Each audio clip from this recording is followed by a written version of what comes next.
da torcida bugrina. Fala, família bugrina, tudo bem com vocês? Lucas Pezão na área, começando o BugriCast número 8. Hoje é especial, capítulo especial, atendendo a pedidos aí do pessoal que tem ouvido o podcast, tem dado sugestão. Hoje vamos falar de política. Não é o assunto que eu mais gosto, não tem, o Guarani Futebol Clube não é Guarani Futebol Clube Política, não é Guarani Política Futebol Clube, nem Guarani Futebol Política Clube, mas nos últimos muitos anos esse assunto tomou proporções cada vez maiores no nosso dia a dia. Muitas decisões se originaram a partir de definições políticas. Então, como no último domingo teve eleição para o Conselho Deliberativo do Guarani, eu vou falar um pouco das minhas impressões, daquilo que eu vi, porque eu estava lá, sou sócio patrimonial, e daquilo que eu acho que pode acontecer daqui para frente. Então, galera, é isso. Estamos começando o BugriCast 8. Segue essa bagaça! O Guarani Futebol Clube foi fundado em 1911 com o propósito de ser um clube de futebol. Então, é injusto da minha parte, com a história do nosso time tão querido e centenário, fazer uma edição do BugriCast só de política. É preciso falar de futebol também. Então, antes de começar todo esse capítulo sempre polêmico, sempre delicado e bastante sensível para os ânimos das pessoas, eu quero fazer um parênteses aqui, falar um pouco de futebol.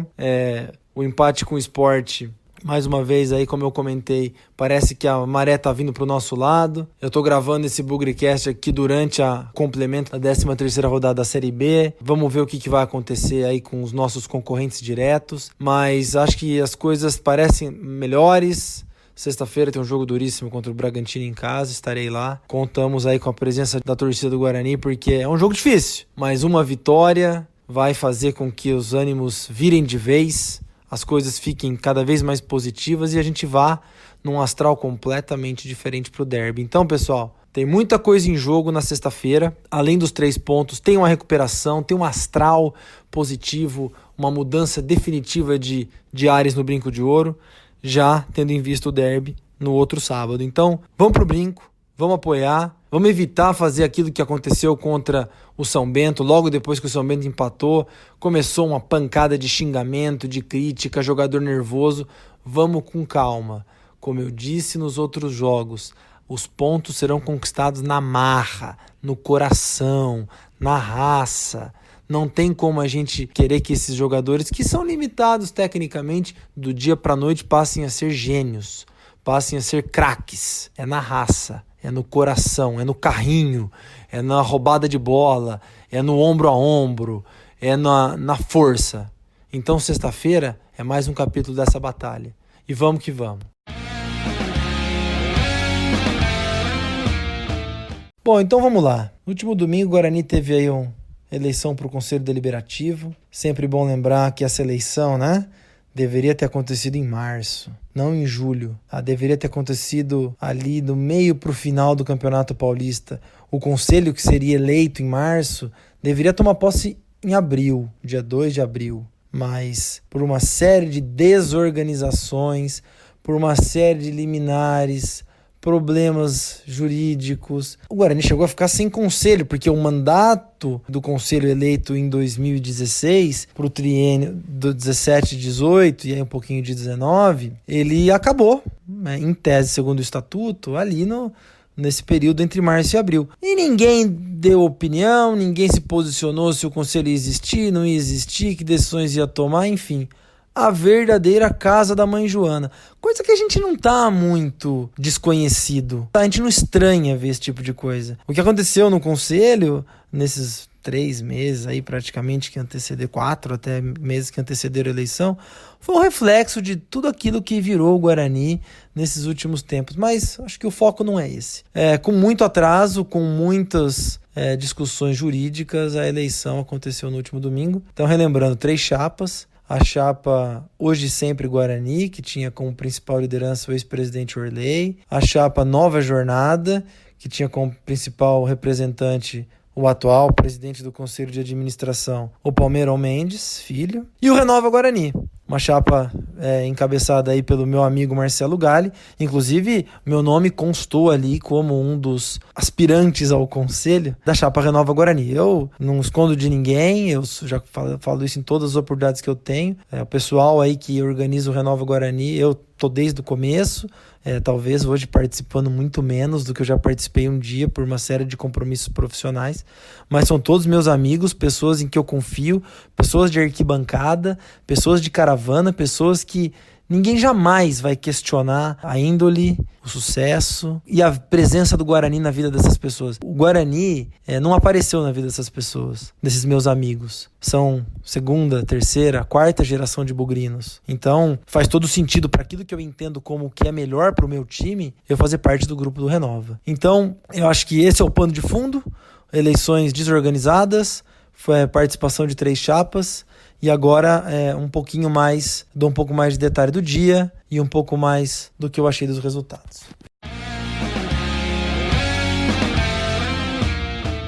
Bom, isso posto, vamos às impressões das eleições. Foi um dia complicado, eu acho que eu tive ali durante, principalmente o período da manhã, sou sócio patrimonial, sou sócio torcedor, fiz parte da chapa Renova Guarani, estou junto com esse pessoal desde que o grupo começou a existir, não questiono de forma nenhuma a idoneidade, a transparência, a integridade desse povo, menos ainda eu questiono a presença do Guarani na vida deles.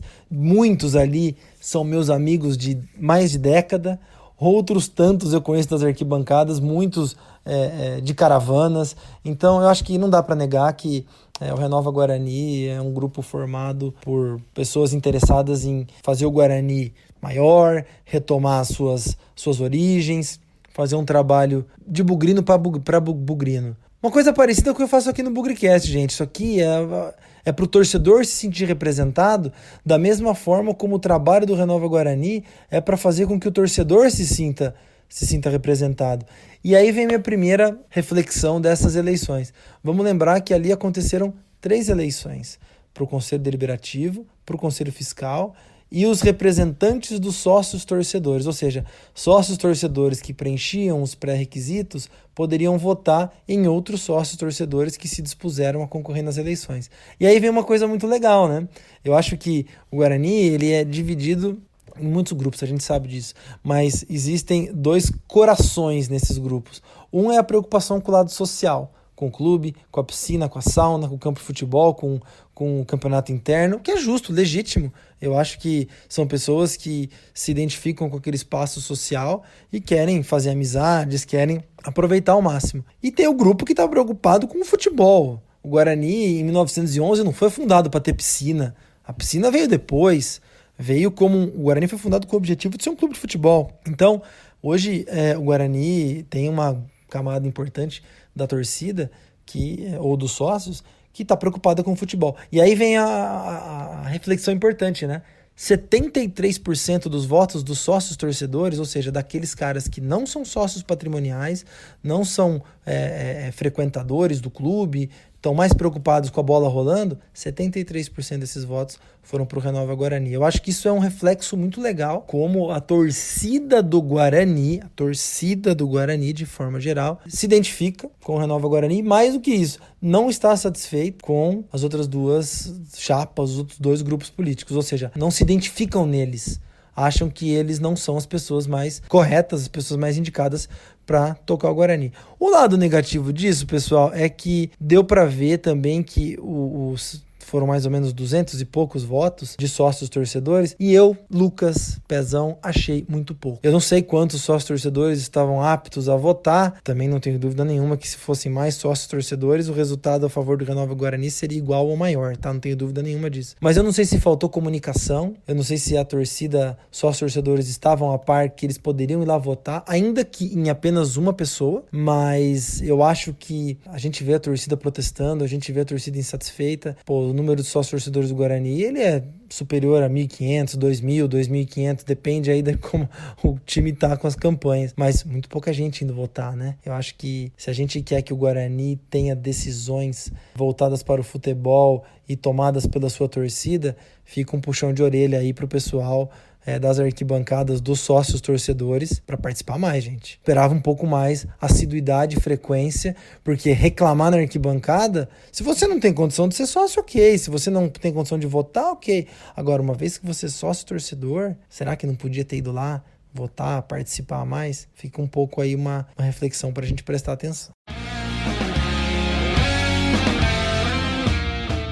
Bom, então, no sócio torcedor, os 73% de votos que o Renova teve, eles significaram 4 das 5 cadeiras para sócios torcedores a cargo do Renova. Então, aí 80% das vagas em disputa ficaram com o Renova Guarani, a outra cadeira ficou para um representante da chapa, hoje sempre Guarani. E aí, assim, a gente passa a falar do Conselho Fiscal. De novo, assim, vitória expressiva e importante do Renova na identificação com o torcedor, na identificação das suas propostas com aquilo que a torcida pede ou acredita. E também a derrota das outras duas chapas junto à torcida, que não se sente identificada, não se sente representada pelas outras duas chapas. Passando para o Conselho Fiscal, eu acho que eu fiz um comentário no começo do Bugrecast 8 sobre o quão proeminentes, identificadas, isentas e idôneas as posições do Guarani, as posições de liderança do Guarani foram tratadas durante muito tempo.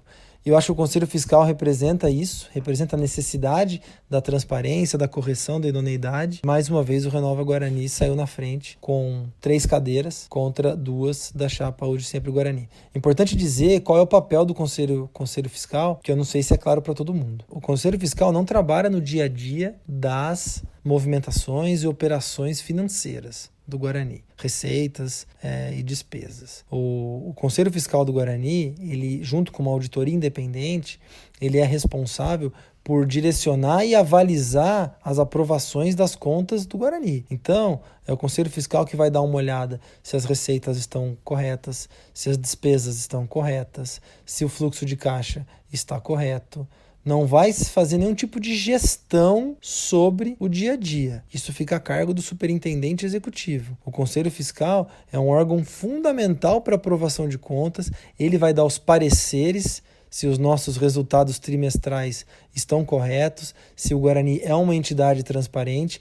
Vamos lembrar que anos atrás, o Guarani esteve no ranking entre os clubes mais transparentes e organizados do Brasil. O que aconteceu nos últimos anos? Os conselhos fiscais recentes, com todo o respeito do termo, cagaram para a transparência, não estavam nem aí com o Guarani, não estavam nem aí com a instituição em termos de credibilidade, em termos de boas práticas de gestão. E esse ranking o Guarani desapareceu. Enfim, acho que é outro reflexo do quão atentas essas pessoas são com as finanças do clube.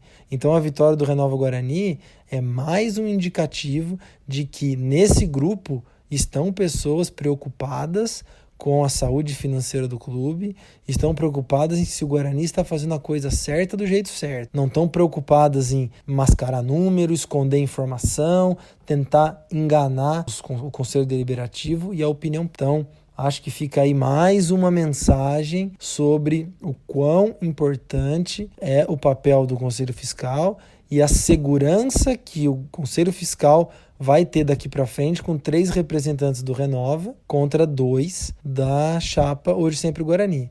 Então, com toda tranquilidade eu digo para vocês, a gestão do dinheiro no dia a dia não fica a cargo do Conselho Fiscal. Isso fica a cargo do superintendente executivo, como eu disse. Mas a gente pode se sentir seguro e tranquilo que quem está lá olhando as nossas contas vai fazer os questionamentos, colocar os pontos como o Guarani precisa. Então, nesses 2 capítulos, saiu ganhando o Guarani, saiu ganhando o Renova Guarani.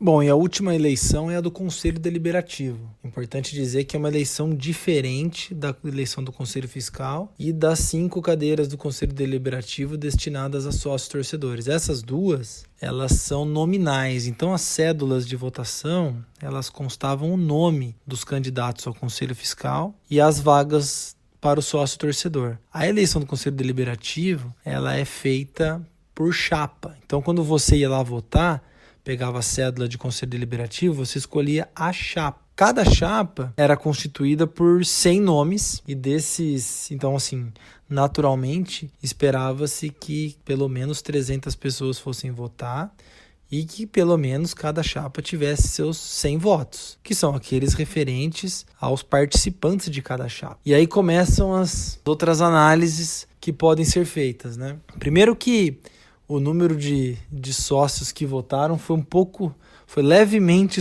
superior a 300 pessoas. Foram 330, se eu não me engano. De um total de mais ou menos 500 até 600 sócios patrimoniais aptos a votar.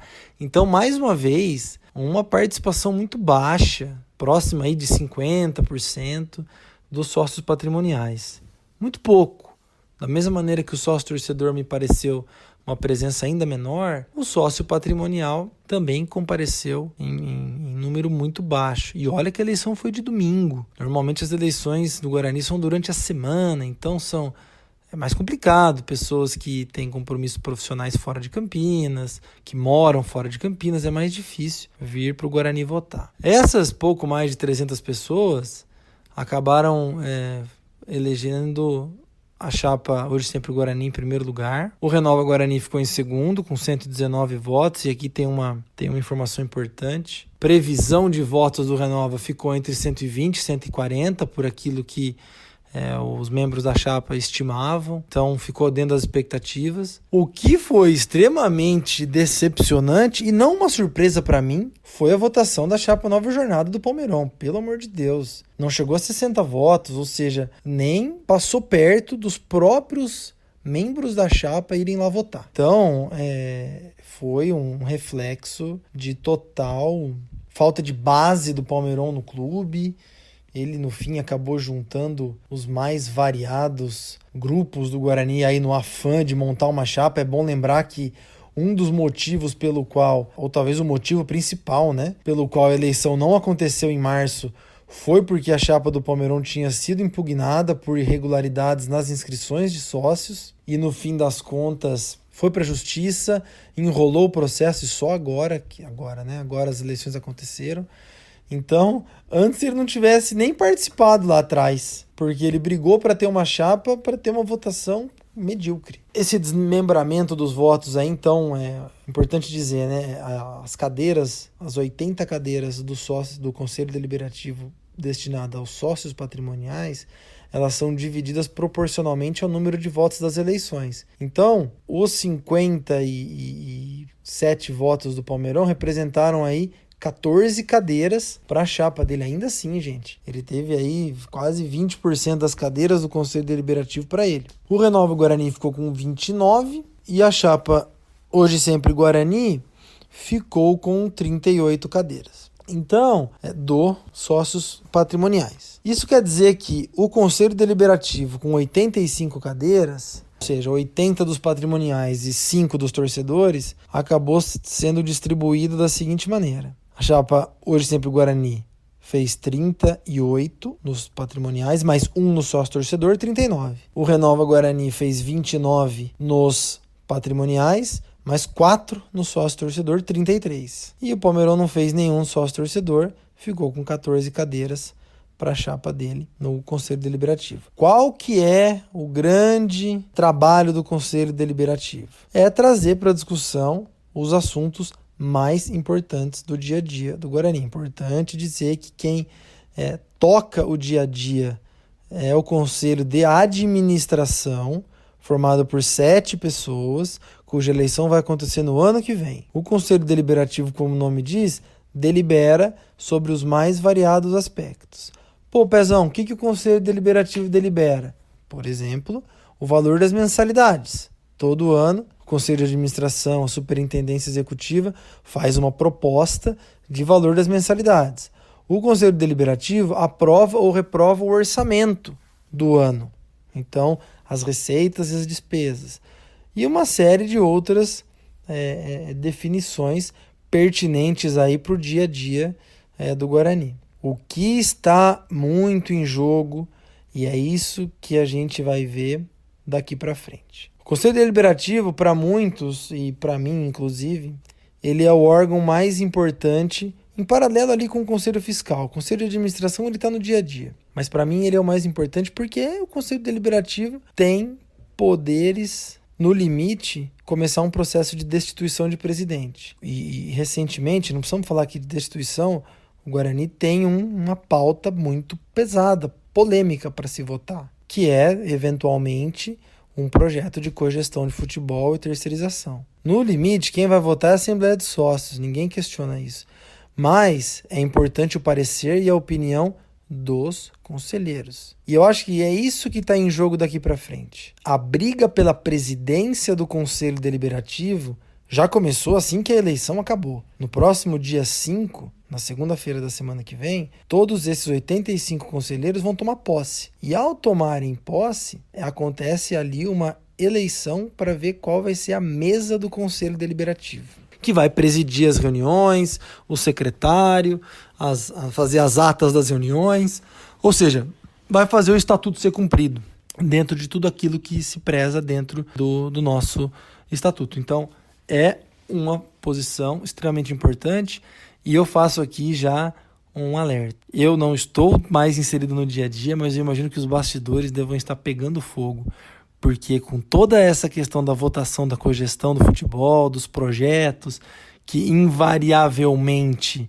vão passar também por essas chapas, por esses grupos políticos, assumir a presidência do Conselho Deliberativo é fundamental. Então, para assumir a presidência, são necessários aí 43 votos, correto? Que são metade mais um dos 85 disponíveis. A chapa Hoje Sempre Guarani já tem 38 votos. Em tese, se todos os eleitos, 39. Se todos os eleitos comparecerem no dia da posse, viu, gente? Às vezes acontece, tá? Tem gente que não vai no dia da posse, da sua própria posse. Eles precisariam de mais 4 votos para garantir a presidência do conselho, que obviamente deve ser indicada aí dentro da chapa para o ex-presidente do Conselho de Administração, Orley Senna. A chapa do Renova Guarani vai ter aí os seus 33 votos e deve indicar o Marcelo Galli, meu grande amigo de infância, para a presidência do conselho. E aí como é que fica?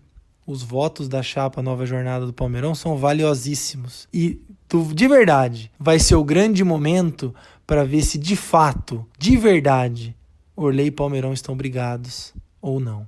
Porque se Orley e Palmeirão estiverem brigados, é muito provável que o pessoal eleito da chapa Nova Jornada não vote no Orley. Não quer dizer que eles vão votar no Renova. Pode ser que eles votem. Mas se o Renova Guarani tem alguma esperança de conquistar a presidência do conselho, essa esperança passa por esses votos. Como eu disse, o Renova tem 33 votos. E ele precisa de mais 10 para ganhar. 10 em tese desses 14. E agora vamos ver o que vai ser no próximo dia 5. Então, esperem por muita coisa. Minha opinião é Renova Guarani e a experiência. E eu vou fazer um parênteses aqui para encerrar já, porque eu prometi tentar não fugir muito do nosso tempo e ele ficou um pouquinho maior porque o assunto ele é quente. Renova Guarani já teve uma oportunidade de ser presidente, de ter a mesa do conselho.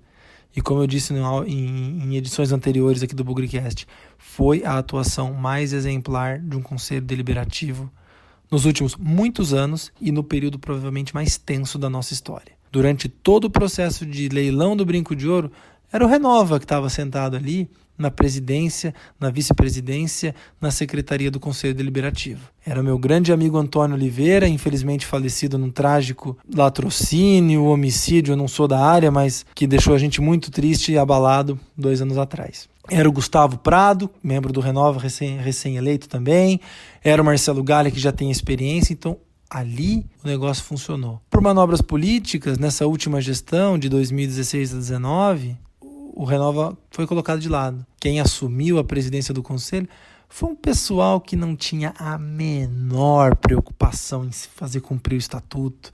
Reuniões confusas, reuniões vazias, desorganizadas e que tudo leva a crer que deve ser o que nos espera caso o Renova Guarani não seja eleito. Então, gente, tem muita água ainda para passar, tem muita coisa para acontecer, mas pelo bem do Guarani, a presidência do Conselho Deliberativo tem que ficar com o Renova. Caso contrário, esqueçam, podem protestar contra o conselho, pode cobrar do conselho. A própria presidência, acredito eu, não vai fazer o trabalho que deva ser feito. Vou concluir então, pessoal. Essas são as minhas opiniões sobre o processo eleitoral do Guarani. Acho que o Renova Guarani saiu bastante fortalecido. Acho que a mudança está começando. Acho que tem muita coisa ainda para acontecer, mas é um processo extremamente desgastante. Eu digo para vocês que hoje você se dispor a participar do ambiente político do Guarani é uma tarefa extremamente desgastante. Desgastante do lado pessoal, do lado material às vezes, do lado físico.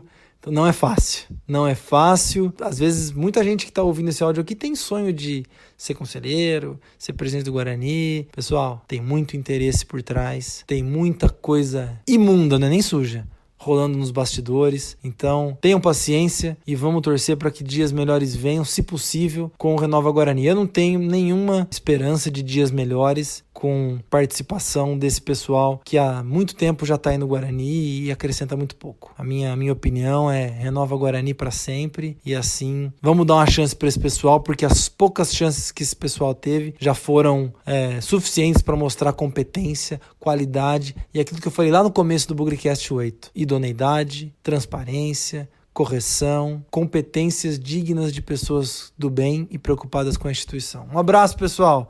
Essa foi uma edição especial do Bugrecast, falando sobre política.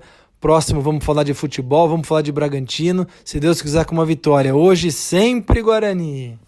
Avante, avante, meu bugre, que nós vibramos por ti, na vitória ou na derrota, hoje sempre Guarani.